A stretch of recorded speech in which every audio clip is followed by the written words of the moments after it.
নমস্কার, welcome to my channel.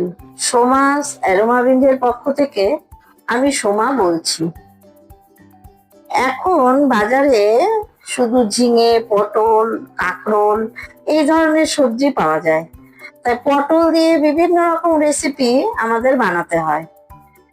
তাই আজকে আমি শেয়ার করছি সম্পূর্ণ নিরামিষ বাদশাহী পটলের রেসিপি। খেতে হয় অত্যন্ত সুস্বাদু আর রান্নাটা করাও ভীষণই সহজ। রেসিপিটা ভালো লাগলে একটা লাইক করে আমার চ্যানেলটা সাবস্ক্রাইব করে বরাবরের মতো আমার পাশে থাকার অনুরোধ রইল। তাহলে চলুন রেসিপিটা শুরু করি। বাদশাহী পটল বানানোর জন্য আমি এখানে 400 গ্রাম পটল নিয়েছি। পটলগুলোর গায়ে একটু খোসা রেখে রেখে এইভাবে পটলগুলো কেটে ভালো করে ধুয়ে নিয়েছি। আর সমস্ত পটলগুলোর দুটো দিক একটু করে কাট লাগিয়ে নিয়েছি। প্রথমে আমি পটলগুলো ভালো করে ভেজে নেব। তার জন্য গ্যাসে কড়াই বসিয়ে তাতে দিয়ে দিয়েছি পরিমাণ মতো সর্ষের তেল। তেল খুব ভালো মতো গরম করে নিয়ে এবারে কেটে ধুয়ে রাখা পটলগুলো তেলের মধ্যে ছেড়ে দিলাম। আর পটলের মধ্যে দিয়ে দিলাম সামান্য একটু লবণ আর হাফ টিস্পুন হলুদের গুঁড়ো। আপনারা চাইলে এর মধ্যে চিনিও দিতে পারেন, তবে আমি দেই না, কারণ পটল ভাজার পরে তেলটা কালো হয়ে যায়। এবারে মিডিয়াম ফ্লেমে পটলগুলো বেশ কিছুক্ষণ সময় ধরে লাল করে ভেজে নেব। পটলগুলো আস্তে আস্তে ভাজা হোক, ততক্ষণে আমি একটা মশলার পেস্ট তৈরি করে নেব। একটা মিক্সার গ্রাইন্ডারের বাটি নিয়ে নিলাম, তার মধ্যে কিছু মশলা দিয়ে দিচ্ছি। এখানে আছে হাফ টিস্পুন জিরে, হাফ টিস্পুন মৌরি, 1 টিস্পুন গোটা গোলমরিচ, হাফ টিস্পুন গোটা ধনে, 1 টিস্পুন সাদা তিল, আর দিচ্ছি একটা টমেটো, হাফ ইঞ্চি আদা স্লাইস, দুটো কাঁচা লঙ্কা। এবারে অল্প জল দিয়ে সমস্ত কিছু একসাথে পেস্ট করে নেব। সমস্ত কিছু স্মুথ ভাবে পেস্ট করে নিয়েছি। এদিকে পটলগুলো বেশ লাল করে ভেজে নেওয়া হয়ে গেছে। ভেজে নেওয়া পটলগুলো এবারে কড়াই থেকে তুলে নিচ্ছি। পটল ভাজার পরে যে তেলটা আছে ওই তেলের মধ্যে গোটা গরম মশলা ফোড়ন দিয়ে দিলাম, আর দিলাম একটা তেজপাতা।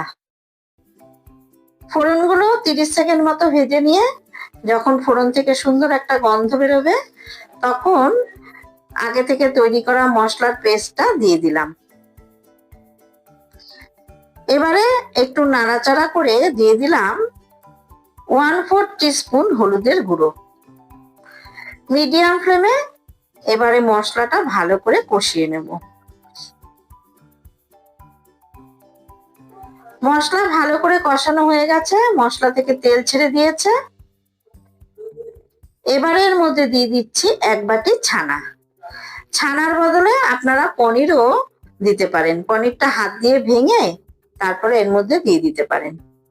আর আমি যে ছানাটা এর মধ্যে দিলাম সেই ছানাটা আমি ঘরেই কেটে নিয়েছি।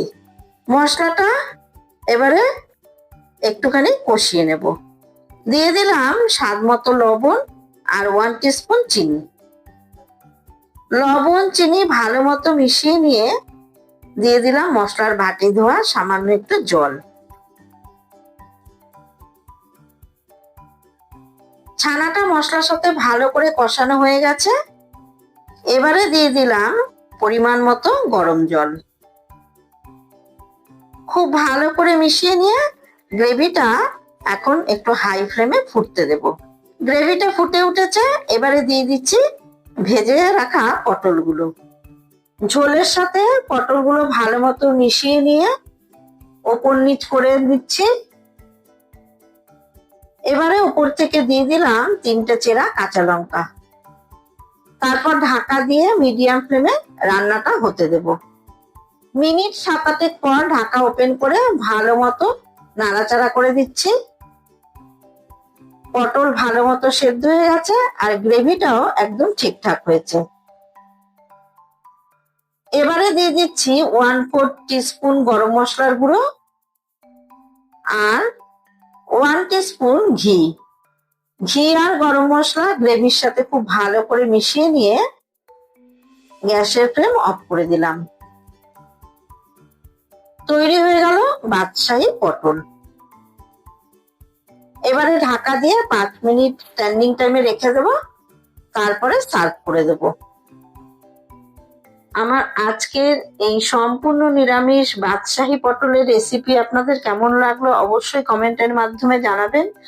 যদি ভালো লেগে থাকে তাহলে অবশ্যই বাড়িতে একদিন ট্রাই করুন। আশা করছি যারা পটল খেতে পছন্দ করে না তারাও ভীষণই পছন্দ করবে। আমার রেসিপিগুলো যদি ভালো লেগে থাকে তাহলে অবশ্যই লাইক করবেন, শেয়ার করবেন। আর যারা আমার চ্যানেলে নতুন বন্ধু তাদের কাছে অনুরোধ রাখবো, প্লিজ চ্যানেলটাকে সাবস্ক্রাইব করে পাশে থাকা বেল আইকনটাতে ক্লিক করবেন, যাতে আমার সমস্ত নতুন ভিডিওর আপডেট সব থেকে আগে আপনাদের কাছে পৌঁছে যায়। ফিরে আসবো আবারও কোনো নতুন রেসিপি নিয়ে। ধন্যবাদ।